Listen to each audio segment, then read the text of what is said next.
بسم اللہ الرحمن الرحیم، اللہ کے نام سے شروع جو نہایت مہربان رحم والا۔ نہیں کہ ہر بیماری کا علاج ہو جائے، اور یہ بھی ضروری نہیں کہ ہر مشکل ٹل جائے۔ یہ دنیا امتحان گاہ ہے، یہاں انسان صرف اپنی ذاتی مسائل حل کروانے نہیں آیا۔ حضور صلی اللہ علیہ وآلہ وسلم نے ایک عورت کو اس بات پر جنت کی بشارت دی کہ انہوں نے اپنی بیماری کو برضا و رغبت اللہ تعالیٰ کا حکم سمجھ کر قبول کر لیا تھا۔ صحابہ کرام اس خاتون کو بعض اوقات جنتی عورت کہا کرتے تھے۔ اپنے ہر مسئلے کو ہر حال میں حل کروانے کی فکر انسان کو بعض اوقات کفر و شرک میں مبتلا کر دیتی ہے۔ دنیا میں کون ہے جس پر تکلیف یا بیماری نہیں آتی؟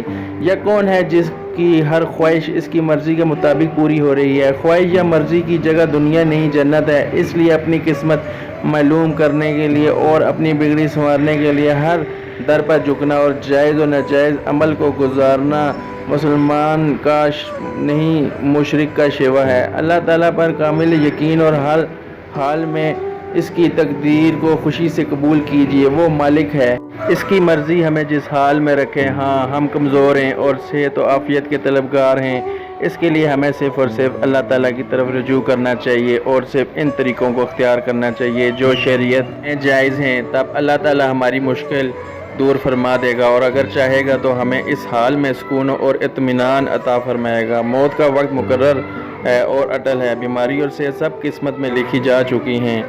اصل کامیابی آخرت کی کامیابی ہے اور اصل مقصود اللہ تعالیٰ کی رضا ہے۔ جادو، بیماری اور مشکلات سے حفاظت کے لیے کفر و شرک میں مبتلا ہونا ایسا ہی ہے کہ کوئی انسان مچھر سے بچنے کے لیے اژدہے کے منہ میں جا بیٹھے۔ آج ہر طرف کفر و شرک کی دکانیں سجی ہوئی ہیں، مشکلات حل کرنے اور قسمت بنانے کے دعوے ہیں۔ یا اللہ ہم سب مسلمانوں کی حفاظت فرما اور ہمیں ایمان والی زندگی اور ایمان والا خاتمہ نصیب فرما۔ آمین ثم آمین یا رب العالمین۔